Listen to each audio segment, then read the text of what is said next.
Welcome back. Today we're going to start a series that uses the beautiful, absolutely beautiful bundle called the Floral Phrases bundle.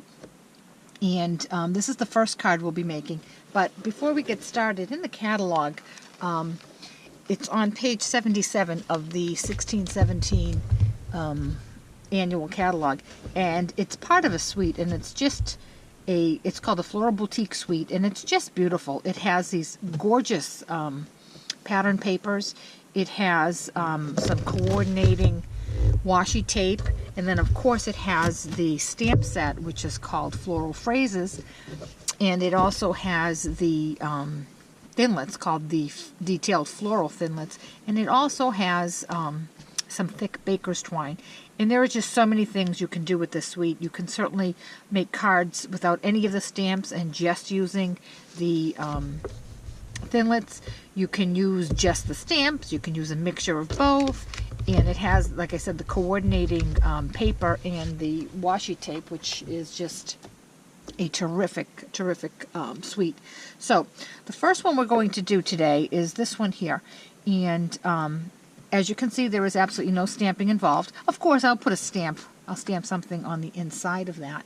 But the outside of it is just simply the cardstock and the thinlits and some seam binding.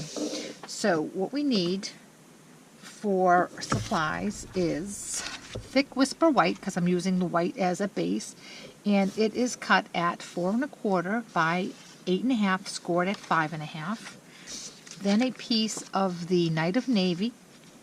It's cut at 4 1/8 by 5 3/8. Some white seam binding. And the Detailed Floral Thinlits. And here is the package. It comes with these 3 thinlits, and we're just going to use these 2 today. This one here we'll use on another project, and I'll show you how that cuts these out of the paper. Then, very important, because this die is so detailed, I do have the die brush and the foam pad, and I use that to get all of the little pieces out when we punch them out, when we die cut them. So I'm going to bring up the Big Shot, and we'll get started. Now, because we're using such a detailed die, it's very important that we use the precision plate.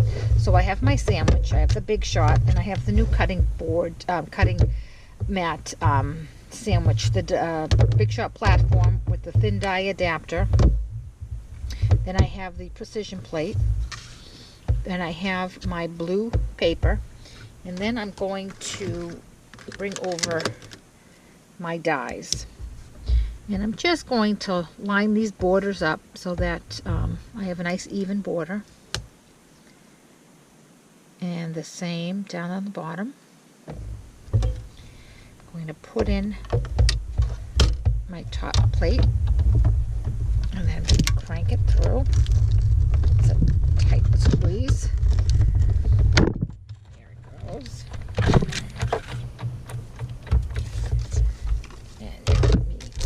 The Big Shot down.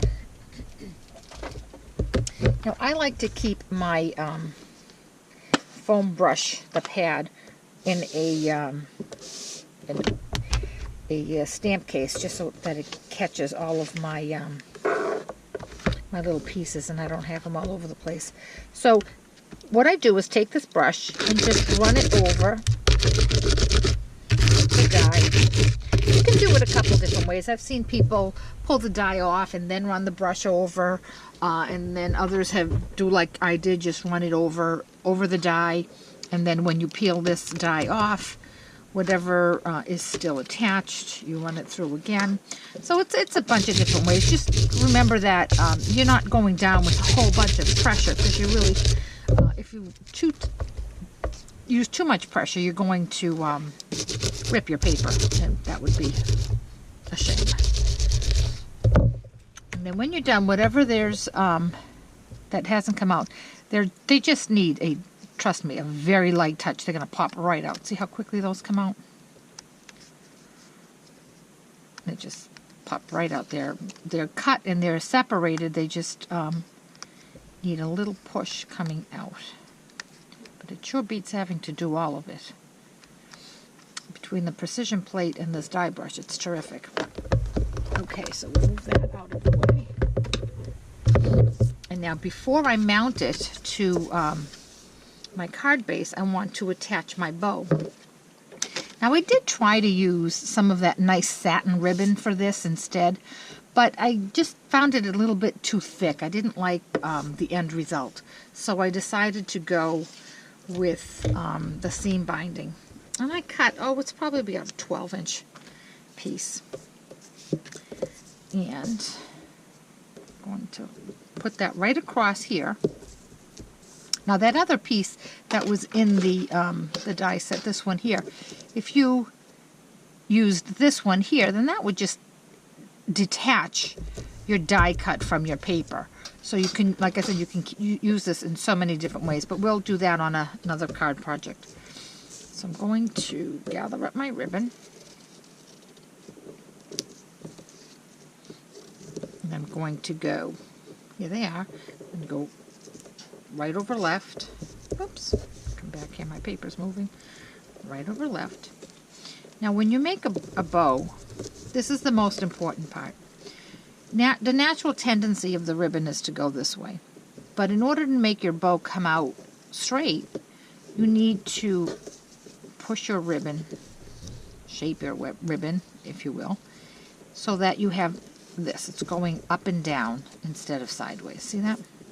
It's going up and down. Then you take this part here, make a loop, come around, pull it through, and then just play with it just a tad. You don't really have to do too much with it. And there you go. Okay. I'll bring in my ribbon scissors and shape that tail. Now I do like to attach this a little securely there. So what I'm going to do is grab a glue dot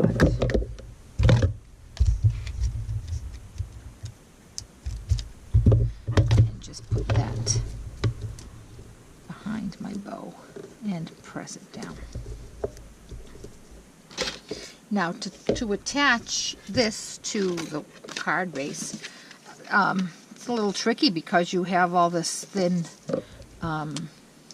border here. So I'm using a glue pen.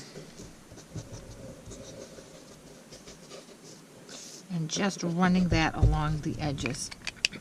Now where my ribbon is, I'm going to come in with a little bit of snail because I do want my ribbon to be attached as well. I'm going to line it up. Pull that up just a tad.